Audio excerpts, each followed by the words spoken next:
Welcome to another monthly wrap-up. If this is your first time here, I'm Chantal. I like books, mostly sci-fi fantasy, comics, graphic novels, manga. And today, I say this every time, and I still can't believe it every time, but I cannot believe it's December 1st. Where has the year gone? I can't believe that I'm already planning Christmas gifts. It feels especially quick because in April, I will be celebrating my 40th birthday, and I'm feeling some type of way about 40. So this time, my monthly wrap-up is actually going to be very quick. I talked about almost every single one of these books in my last weekly wrap-up, and I will link the video down below for, more in-depth review of all the books that I've already talked about in that wrap-up. I'm not going to go super in-depth in them here. And then there's one book that I haven't talked about that I've read since, well, there are a bunch, but I will explain. Let's get started with stats and move on from there. Okay, I have my handy dandy iPad here. In November, I read a total of 12 books and I DNF'd 2, and those 2 DNFs are important for reasons I will get into later. 4 of them were audiobooks, 5 were ebooks, 1 was physical, 1 was a manga ebook, and 1 was a manga physical volume. Genre-wise, 2 were fantasy, 1 was a mystery, 6 were sci-fi, and 3 were urban fantasy / paranormal romance. Ratings had an average of 3.4 stars. Not great. We'll talk about it. I had 1 book that was 1.5 stars. 2 books were 2.5 stars. 2 books were 3 stars. And 7 books were 4 stars. I was surprised when I was putting everything together that I had no 5 stars. But thinking about it, there's a reason, and then also that may change in the future. But again, I will talk about that in coming up. How I got my books. So 1 was an ARC, an advanced reader copy, ebook. 9 were from the library, and 2 were books that I already owned. Diversity. So I do track diversity. It is important to me. But I do have to say, I say this every time, a caveat, I do not count manga as diverse always. Manga is written by a Japanese author in Japanese for a Japanese audience. So I don't count that as a BIPOC author because in the space that the mangaka is writing in, they are not a diverse person. So I only count diversity if it's obviously supposed to be Black characters or, LGBTQIA, stuff like that. So out of everything I read, 42% of what I read was diverse in some fashion. 5 books were by Black, Indigenous, person of color authors. 4 books were LGBTQIA related in some fashion, character-wise. And 2 books were own voices, and obviously own voices. The age of the books. The oldest book I read was from 2016, and the newest was from 2025. That was my ARC. And to the authors. Author familiarity. 2 of the books were debuts. 2 of the books were new to me, so I've never read these authors before. 4 of them were authors I've read before, and 4 of the books were from authors I would consider a favorite author. And lastly, country where the authors are from. 9 were from the United States, 2 from Japan, and 1 from England. And that's pretty important in terms of the reading project that I'm on now, which I think has put a little note in my head to talk about when I do my video. Okay, those are the stats.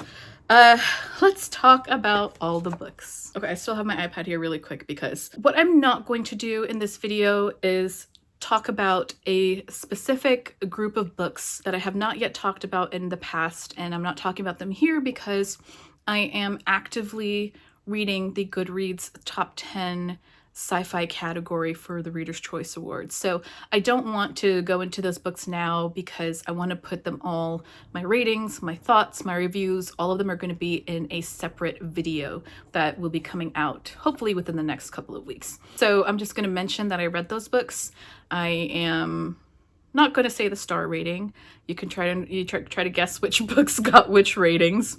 But yeah, so that is something to look forward to. So the books that I read this month for this video that are not going to be talked about here, but will be talked about in my Goodreads video, I have Extinction by Douglas Preston, Baby X by Kira Peikoff, Annie Bot by Sierra Greer, The Family Experiment by John Mars, The Ministry of Time by Colin Bradley, and Beautyland by Marie-Helene Bertino. Those are all books that I'm going to talk about in my Goodreads reading the Goodreads Choice Awards sci-fi video. So we have that to look forward to.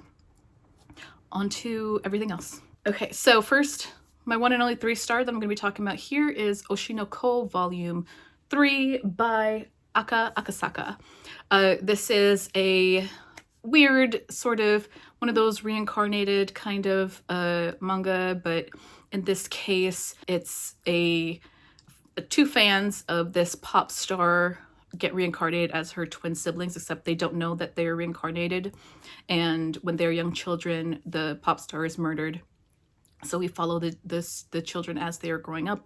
This 3rd volume is when they are teens and they're starting to break into the entertainment industry.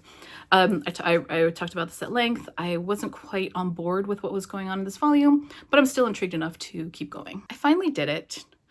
I forgot to hit record. I feel like that is a staple of doing this. Let's go back and talk about everything I just talked about. Like, there's a book propped up there because I thought I was fucking recording. Take 2. My 4-star books.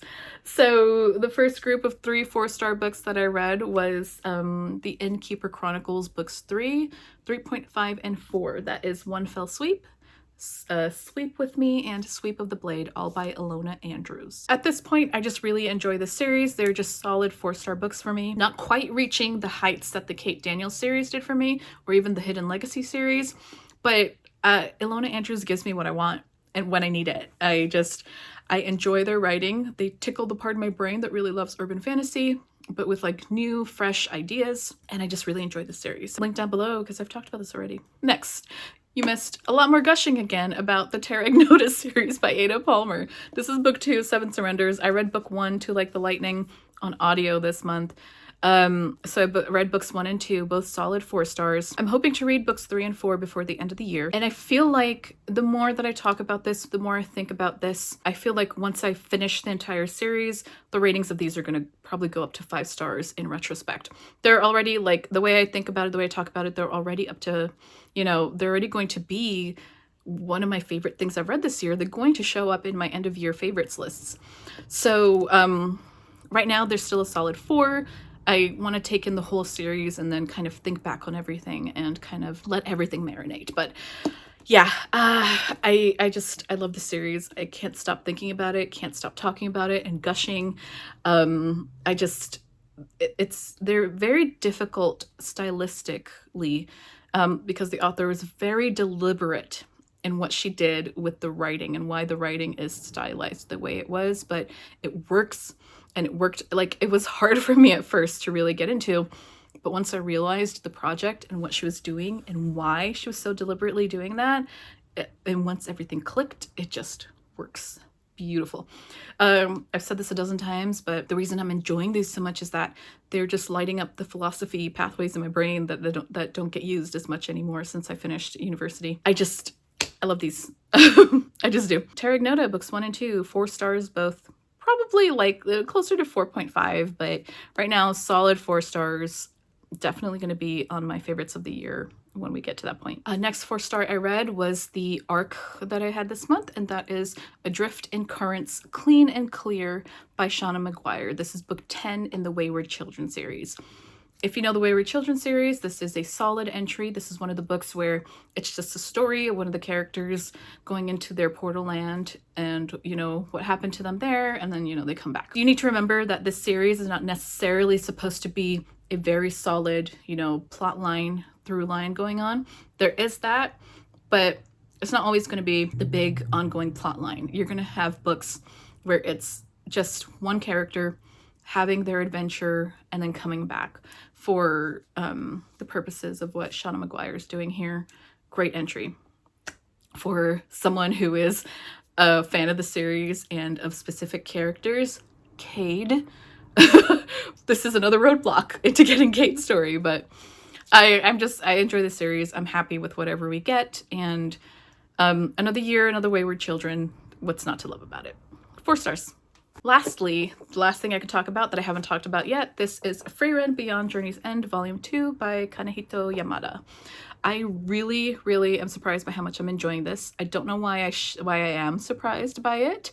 This is a odd combination of melancholy and coziness and slice of life and adventuring, and in this volume, quite a bit of dismemberment.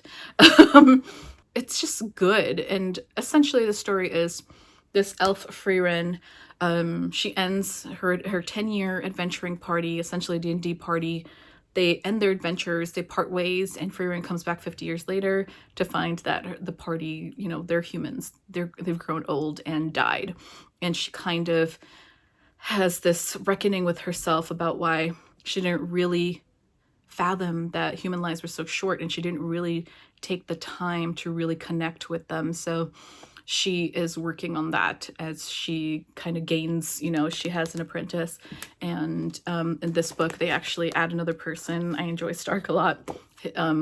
So it's kind of like she's collecting her own new adventuring party while figuring out how to connect with them as they adventure. So this one actually has a more focused storyline that has come to fruition. So that is good to balance with the kind of slice of life coziness of it. The art in this is so good. Oh, here. I really, really love all three of them so far. Like, this is just great. Look at Frieren. Look at her. This is just, it's really lovely. And the artist is so good at really playing with the medium to create these small, like, vignettes. Sort of like doing the manga version of a, what's the word when you have all the scenes going by? Oh my god, what's the word? You know, when I filmed this the first time, that word was immediately in my mind. Montage. Montage. So essentially the artist is so good at creating these montage scenes, like little scenes of them like going through life and like just little things. And so it doesn't feel like they have a scene and then there's just blank space and then scene and then scene. It's like there's movement in the story. There's movement in time in the story that is really well done, and I really like it. So this time I also have volumes 3 through 5 from the library, so I'm gonna jump in as soon as, honestly pretty soon. Like, this is just doing it for me. So Frieren volume 2, really, really liking the series so far. And that is everything. I actually am still filming this time. November has been a weird month, and I think that is mostly because I'm doing this Goodreads project. We have that to look forward to.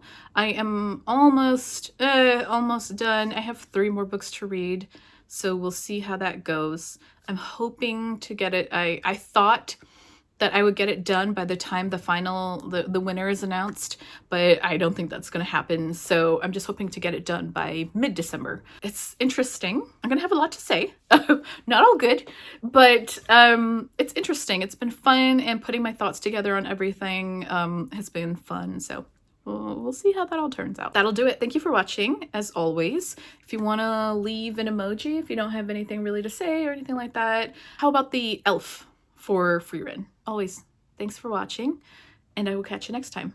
Bye!